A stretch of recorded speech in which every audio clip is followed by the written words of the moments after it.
जय हिंद। आज हम 1917 की रूस की क्रांति के बारे में पढ़ेंगे। इससे पहले हमने इसी चैप्टर की रूस की क्रांति 1905 की क्रांति के बारे में पढ़ा था, किंतु वह असफल रही और उसकी असफलता के कारण क्या थे हमने उसको भी जाना।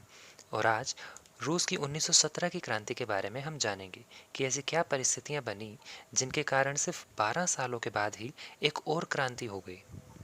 तो शुरू करते हैं। पहले हम इसके बैकग्राउंड को समझेंगे। तो होता क्या है कि 1917 की क्रांति जो है ना, वो विश्व में सबसे ज़्यादा लोकप्रिय है। क्यों? क्योंकि इस क्रांति का प्रभाव पूरे विश्व पर पड़ा था। ये क्रांति, इसी क्रांति के अंदर दो और क्रांतियाँ हमें देखने को मिलती हैं, मार्च की क्रांति और नवंबर की क्रांति।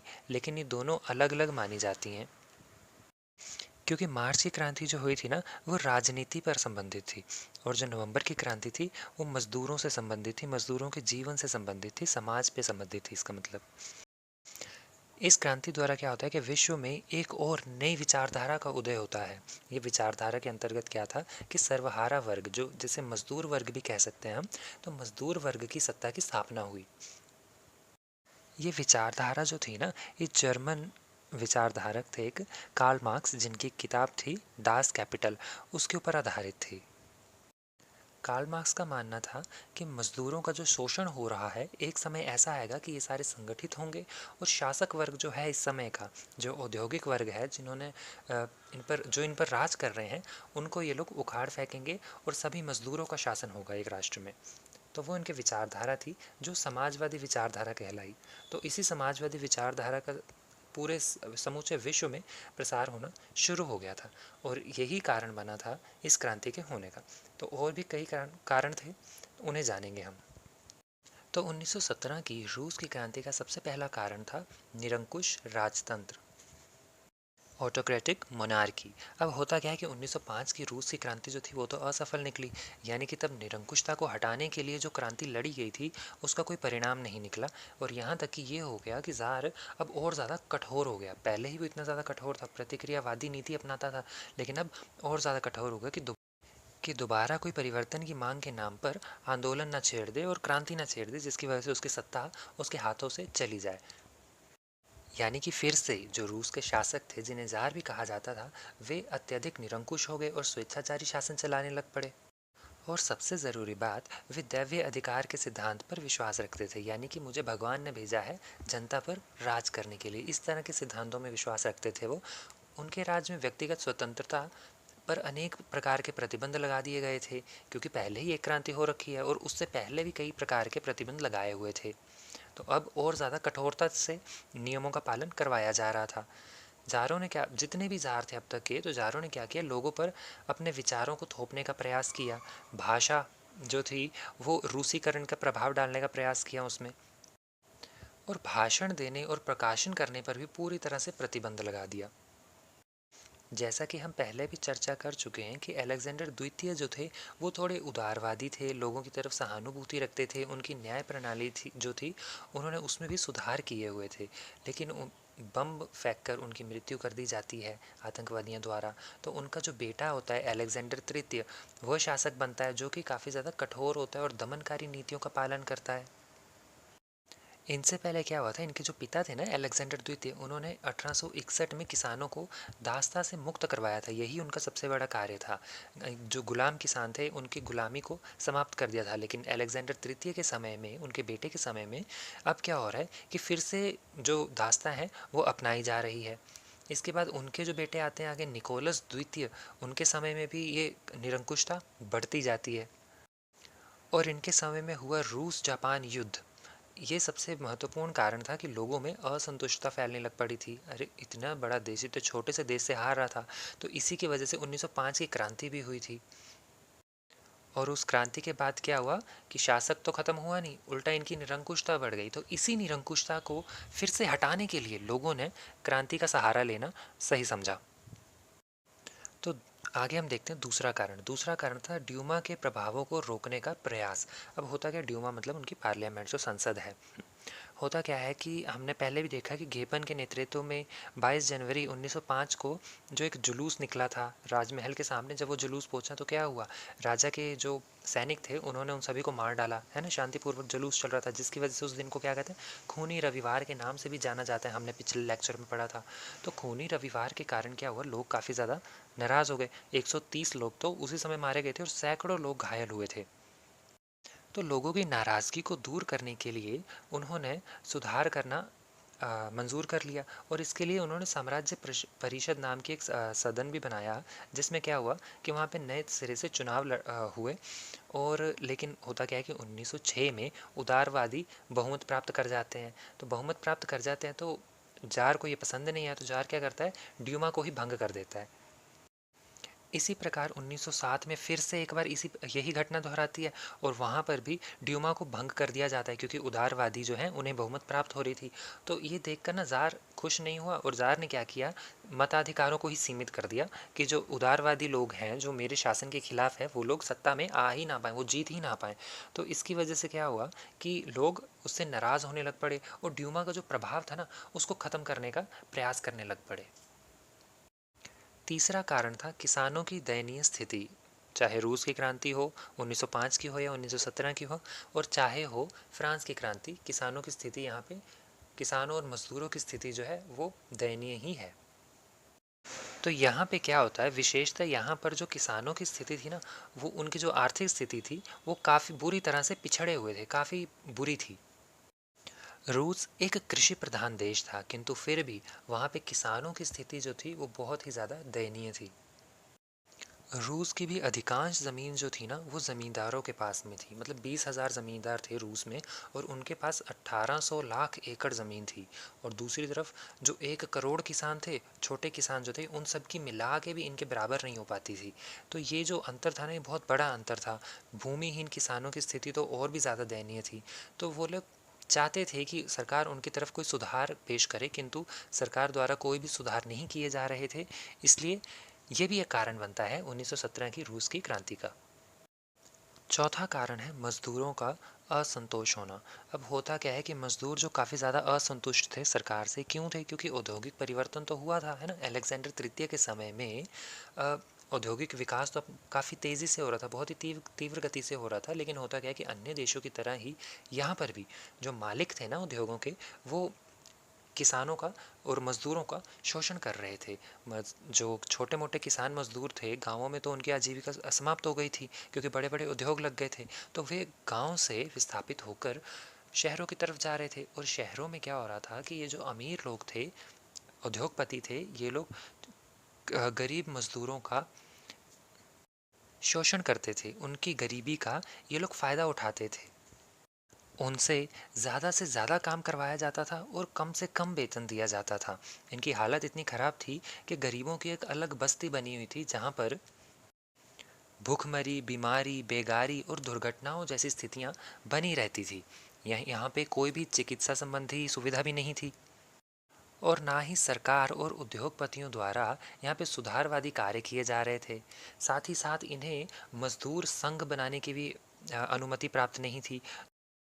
तो इन परिस्थितियों में होता क्या है कि इन पर कार्ल मार्क्स की विचारधारा जो थी ना, समाजवादी विचारधारा, उसका गहरा प्रभाव पड़ने लग पड़ता है। 1905 की क्रांति के बाद तो सरकार ने मजदूरों की सहायता के लिए कुछ नए नए नियम लाए, जैसे कि दुर्घटना बीमा और स्वास्थ्य बीमा 1912 में पेश किया। लेकिन श्रमिक इससे खुश नहीं थे। ये जो कानून था ना, श्रमिकों के लिए इतना ज़्यादा संतुष्टिदायक नहीं था। श्रमिक वर्ग चाहता था कि जो उत्पादित वस्तु है ना, उत्पादन के साधनों में उन्हें भागीदारी मिले, अपनी भागीदारी की मांग कर रहे थे। तो इसकी वजह से 1917 में फिर से एक माहौल बन जाता है, जब क्रांति होना आरंभ हो जाती है। पांचवा कारण था सामाजिक असंतोष। अब शिक्षा और स्वास्थ्य के मामले में तो काफ़ी पहले से ही पिछड़ा हुआ था रूस, लेकिन आगे भी चल के क्या होता है कि सन 1914 ईस्वी के आंकड़ों के अनुसार 20,000 व्यक्तियों पर एक डॉक्टर था। मतलब एक डॉक्टर की जिम्मेदारी थी कि वो 20,000 व्यक्तियों को देखे, और 27% बालक जो बच्चे होते थे ना, वो 5 वर्ष की आयु से पहले ही मर जाते थे। ऐसी वहाँ की चिकित्सा सुविधा हो गई थी।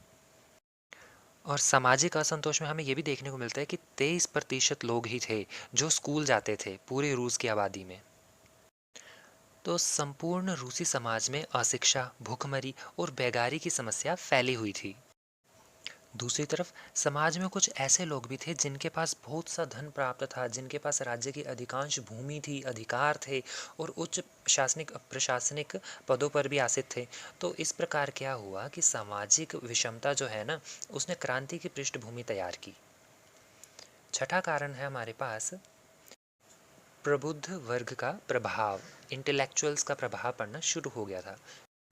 यूरोप की उदारवादी, राष्ट्रवादी, सुधारवादी शक्तियों ने रूस को भी काफ़ी ज़्यादा प्रभावित किया था। इन शक्तियों ने रूस में बौद्धिक चेतना को पैदा कर दिया, जिसकी वजह से कार्ल मार्क्स जैसे लोग जो थे, उनकी विचारधारा से प्रभावित होकर रूस में आगे चलकर समाजवादी प्रजातांत्रिक दल की स्थापना हो जाती है, जो आगे चलकर दो हिस्सों में फिर से बट जाता है, जिसमें से एक बोल्शेविक नाम से प्रसिद्ध होता है। इन दलों ने किसानों और मजदूरों पर गहरा प्रभाव डाला और रूसी समाज में प्राचीन व्यवस्था को चली आ रही जो प्राचीन व्यवस्था थी, उसको मिटाने का प्रयास किया। सातवां कारण था अल्पसंख्यकों का विद्रोह। अब होता क्या कि रूस में कई प्रकार की माइनॉरिटीज़ रहती थी जो आगे चल के रिवोल्ट कर देती हैं। क्यों?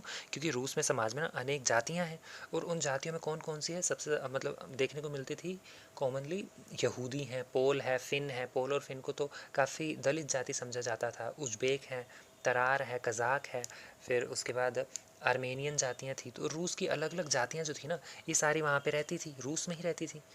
रूस के आसपास के देशों से भी वे विस्थापित होकर वहाँ पे आई हुई थी। तो होता क्या कि आगे चलकर रूस के जो जार है ना, इन जातियों का शोषण करते हैं और इन्हें कहते हैं कि रूसी भाषा पढ़ो, रूस का कानून अपनाओ, रूस की ही सभ्यता को अपनाओ और रूस की भाषा ही बोलोगे तुम। शिक्षा का जो प्रसार था ना, वो भी रूसी भाषा में कर दिया जा रहा था। तो इसकी वजह से क्या हुआ, जो माइनॉरिटीज़ थी वो अपने आप को दबा कुचला हुआ समझने लगी। तो जिसकी वजह से क्या हुआ कि रूसी सरकार के खिलाफ है ना, एक विद्रोह छिड़ जाता है। आज जो हमें रूस दिखता है ना, वो इतना नहीं था, इससे भी बड़ा था। इसके आसपास के इलाके भी इसमें आते थे। तो फिनलैंड हो गया, तो फिनलैंड जैसे देशों में तो इन्होंने क्या करने की कोशिश की, राष्ट्र भावना जो जाग रही थी ना, उसको दबाने का प्रयास किया, उसको दमन करने का प्रयास किया, ताकि वहाँ पे वे लोग अलग होने की मांग ना करें रूस से। वहीं हमें आगे देखने को मिलता है कि यहूदियों के साथ भी इन्होंने ऐसा ही किया, यहूदियों पर भी आक्रमण किया, और यूक्रेन में जो सांस्कृतिक आंदोलन चल रहे थे ना, उनको दबाने का भी प्रयास किया जा रहा था। तो ये सारी परिस्थितियों को देखकर क्या होता है कि गैर रूसी जनता जो थी ना, वो असंतुष्ट हो जाती है। और 1905 में तो जॉर्जिया, पोलैंड, बाल्टिक कंट्रीज़ जितनी भी है ना, वहाँ पे विद्रोह छिड़ जाता है, जिसे बुरी तरह से कुचल दिया जाता है। लेकिन आगे चलकर ये विद्रोह फिर से आवाज़ उठाता है, फिर से उभर कर सामने आता है, और अल्पसंख्यक जो हैं वो अपने हक के लिए एक नई क्रांति को जन्म देते हैं। आठवां कारण था हमारे पास सामाजिक विचारधारा का प्रसार। अब होता क्या है कि अलेक्जेंडर तृतीय के समय में ही थे, तो वे काफ़ी ज़्यादा निरंकुश और अत्याचारी, लेकिन उन्हीं के टाइम में 1883 में औद्योगिक क्रांति का रूस में प्रतिपादन होता है, और इसी के कारण नगरों में लोग इकट्ठा होना शुरू हो जाते हैं। मजदूर वर्ग का उत्थान होता है, मजदूर वर्ग मतलब उठ के सामने आता है। ये नहीं कि उनका विकास हो गया, नहीं। तो वे जो मजदूर इकट्ठे हो रहे हैं, आपस में विचारधारा का आदान प्रदान हो रहा है, और इसी बीच एक विचारधारा उभर कर उनमें पेश हो जाती है। कौन सी? मार्क्सवादी विचारधारा। और मार्क्सवादी विचारधारा क्या है वो हम पहले आपको बता चुके हैं। सामाजिक प्रजातांत्रिक दल भी इसके ऊपर बनता है। तो इस आगे बोल्शेविक और मेनशेविक नाम के दो हिस्सों में ये दल भी बट जाता है। तो ये एक परिस्थिति बनकर सामने आ रही थी जो इस क्रांति को निकट ला रही थी। नौवां कारण है हमारे पास 1905 की क्रांति का प्रभाव। अब होता क्या है कि देखो भाई, 20वीं शताब्दी जब शुरू हो रही है ना, तब जापान जो है वो एशिया में मुख्य साम्राज्यवादी देश के रूप में सामने आता है। अब साम्राज्यवादी देश तो रूस भी है, तो रूस और जापान के हित जो है आपस में टकरा जाते हैं। कहाँ पे आके? मंचूरिया में आके। आज जो हम चीन का उत्तर पूर्वी भाग देखते हैं ना, वहाँ पे मंचूरिया नाम का एक देश होता था। वहाँ पर जापान भी चाहता था कि मैं अपना अधिकार जमाऊँ, रूस भी चाहता था मैं अपना अधिकार जमाऊँ। तो इसके पीछे लेके इनमें जंग हो जाती है, और 1905 में जो रूस छोटे से देश जापान से हार जाता है बुरी तरह से, तो इससे लोग काफ़ी ज़्यादा नाराज़ थे। फिर क्रीमिया का युद्ध जो होता है, उसमें भी पराजय होने के कारण रूसी लोग जो थे वो शासन से नाराज़ थे। तो उसकी वजह से 1905 की क्रांति हमें देखने को मिलती है। और यही क्रांति आगे चल कर क्या होता है कि 1917 की क्रांति का मार्ग प्रशस्त करती है, क्योंकि वो सुधार तो शासन में अभी भी नहीं किए गए जिनकी मांग 1905 में की जा रही थी, खाली आश्वासन दिया गया था। और बदले में लोगों को मिला क्या? खूनी रविवार की घटना। तो खूनी रविवार की घटना से भी प्रभावित होकर लोगों ने आगे ना बौद्धिक चेतना लोगों में जागने लगी। एक सर्वहारा वर्ग जो उभर कर सामने आया और उसने 1917 की क्रांति को एक नया रूप देने का प्रयास किया, जिसमें कि एक नेता थे लेनिन। व्लादिमीर लेनिन जो थे ना, वो सबसे ज़्यादा फेमस होके सामने आए, क्योंकि उसका नेतृत्व जो थे ना वही कर रहे थे। उन्होंने बोल्शेविक क्रांति की आधारभूत निर्माण किया था। अंतिम कारण था तत्कालिक कारण। इसमें क्या होता है कि देखो, प्रथम विश्व युद्ध आरंभ हो गया था 1914 में ही आरंभ हो गया था वो तो। और इस युद्ध में रूस जापान युद्ध जो है वो फिर से आमने सामने हो जाता है, मतलब रूस और जापान फिर से इस युद्ध में आमने सामने आ जाते हैं एक दूसरे के। तो होता क्या है कि इस युद्ध में प्रारंभिक दिनों में तो रूस थोड़ी बहुत सफलता हासिल कर रहा था, परंतु शीघ्र ही उसका असली रूप सामने आ ही जाता है। ठीक है, इसे जर्मनी के हाथों पराजय होना पड़ता है। वहीं दूसरी तरफ सैनिक क्या कारण सामने आते हैं इसमें कि सैनिक अधिकारी जो थे उनकी अयोग्यता सामने आती है। सैनिकों के पास गोले बारूद की कमी पता चलता है कि कमी है, इसलिए ये लोग पराजित हो गए जर्मनी से। प्रशासन में भी व्यक्त जो भ्रष्टाचार था ना, उसके कारण ही तो गोला बारूद और पैसों की कमी पड़ रही थी। साथ ही साथ युद्ध में 4,700 करोड़ रूबल का खर्च भी आ चुका था।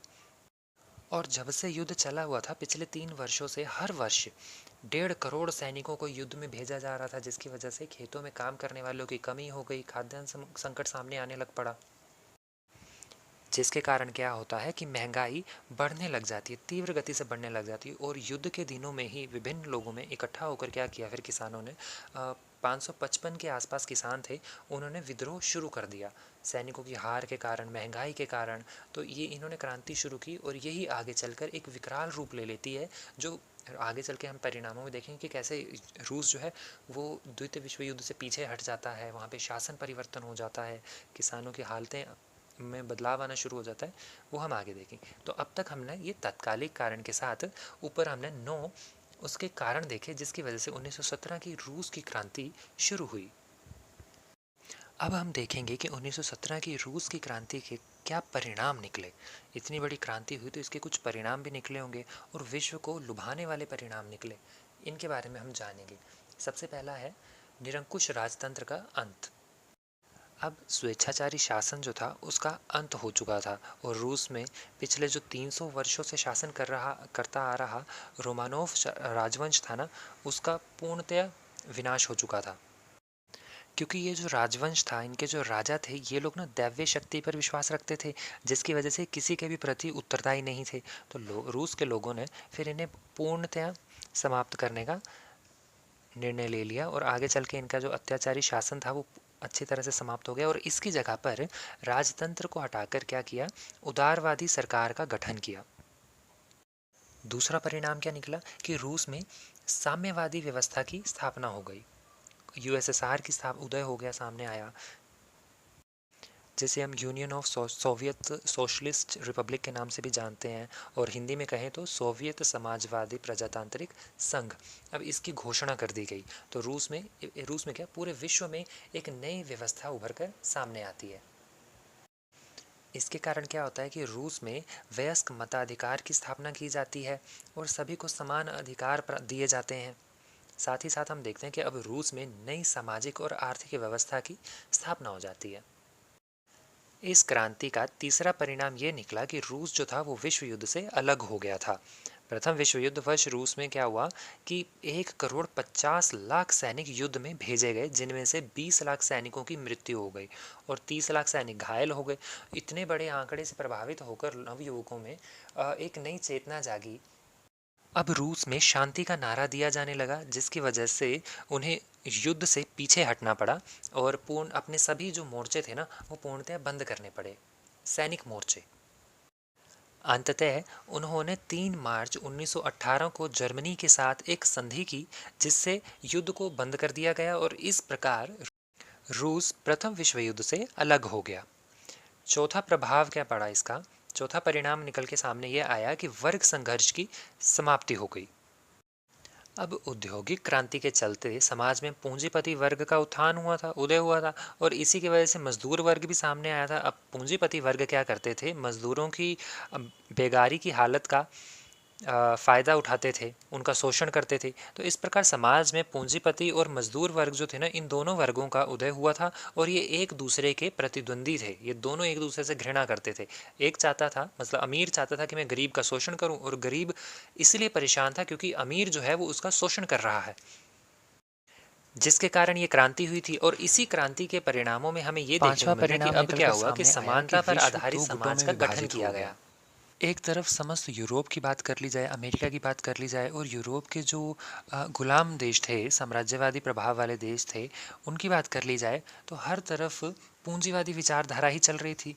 और एक रूस में इस क्रांति के बाद क्या हुआ कि साम्यवादी विचारधारा उभर कर सामने आई, जहाँ पर मजदूरों की सरकार है, और यूरोप में क्या चल रही है, पूंजीपतियों की सरकार चल रही है। तो यूरोप चाहता था, सॉरी, रूस चाहता था, रूस के नेता जो थे, उनका विचार था कि समूचे यूरोप में सर्वहारा वर्ग की स्थापना की जाए। अब वो कैसे होगी, उनके ऊपर प्रभाव डालेंगे कैसे? तो या तो उनको अपने अधीन कर लो, या फिर कम्युनिस्ट नेशनलिस्ट नाम की एक संस्था बनाई गई, जो कि इन सभी को प्रभावित कर रही थी पूंजीवादी राष्ट्र से हटकर साम्यवादी राष्ट्र बनने पर। इस सब से क्या हुआ कि विश्व के पूंजीवादी देश जो थे ना, वो घबरा गए, और उन्होंने रूस के प्रयासों को रोकने का प्रयत्न करना शुरू कर दिया।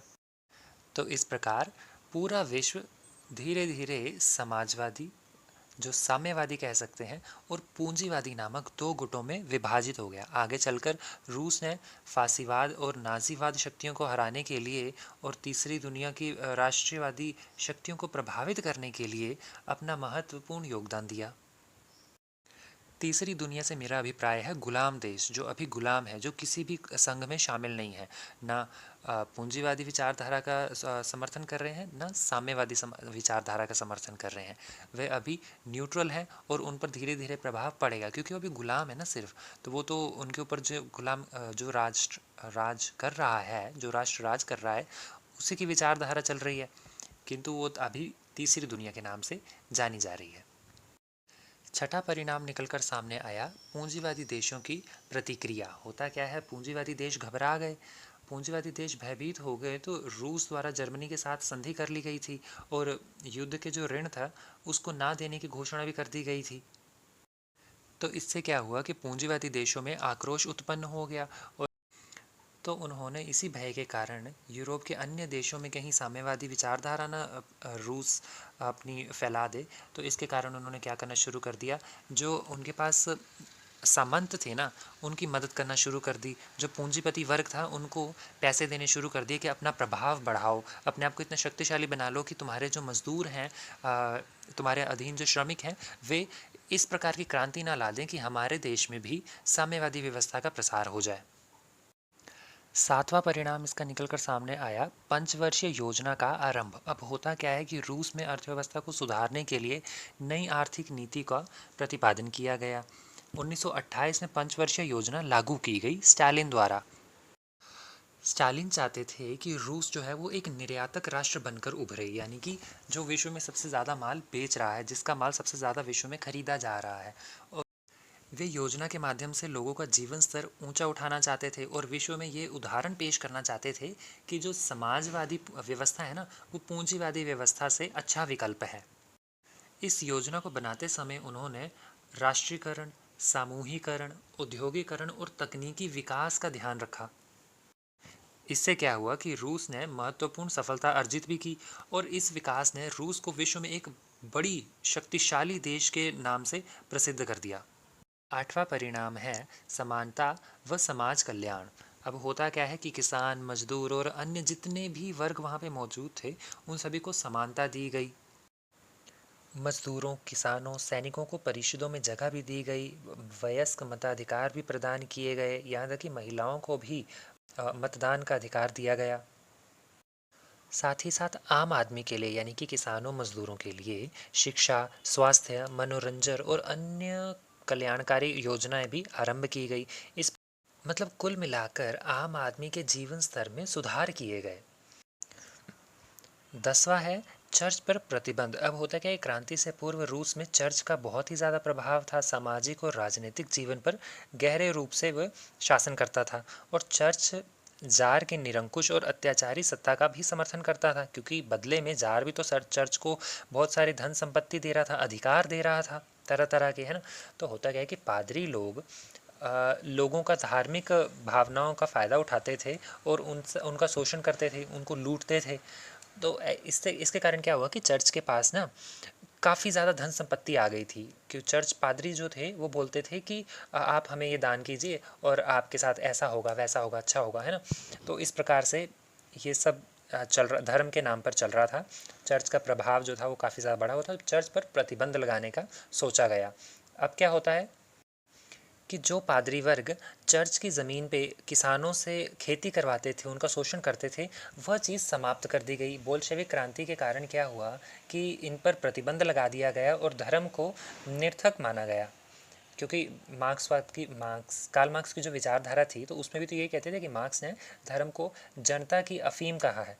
तो इसी कारण क्या हुआ कि 1918 में ये आदेश जारी कर दिए गए कि चर्च की संपत्ति जो है उसका राष्ट्रीयकरण कर दिया जाएगा और चर्च को राज्य से अलग कर दिया जाएगा। तो इस तरह चर्च की शक्ति जो थी वो छीन गई और अंत में उसके पास कौन सा अधिकार बच गया, केवल शिक्षा का अधिकार बच गया था, तो वो भी उससे बाद में छीन लिया गया।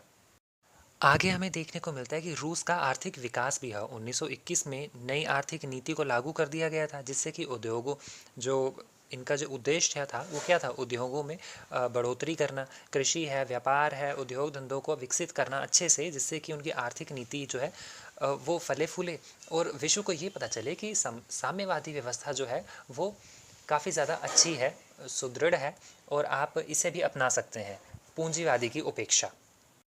तो होता क्या है कि जो लेनिन ने पंचवर्षीय योजना के बारे में सोचा था ना, उसको स्टालिन ने आगे बढ़ाया और इसके क्या प्रभाव निकले। इससे कृषि का राष्ट्रीयकरण कर दिया गया। अब व्यक्तिगत खेती के स्थान पर सामूहिक खेती को बढ़ावा दिया जाने लगा। उद्योगों का राष्ट्रीयकरण करके औद्योगिक विकास किया गया, जिसमें कि इन्होंने घोषणा कर दी कि कारखानों पर से पूंजीपतियों का स्वामित्व जो है अब से समाप्त है और अब जो इनका स्वामित्व है वो सरकार के हाथों में चला जाएगा और सरकार ही इस पर प्रतिबंध वगैरह जो भी लगाने हैं वो आगे लगाएगी। श्रमिक और मजदूर संघ की नीति का भी प्रतिपादन किया गया। अब क्या हुआ कि उद्योगों में एकत्रित जितने भी श्रमिक थे ना, मजदूर थे, वे संघ बना सकते थे और उनके मजदूर संघ जो है उसको प्रतिनिधित्व भी दिया गया। फैक्ट्री में कमेटियां स्थापित कर दी गई जगह जगह पर।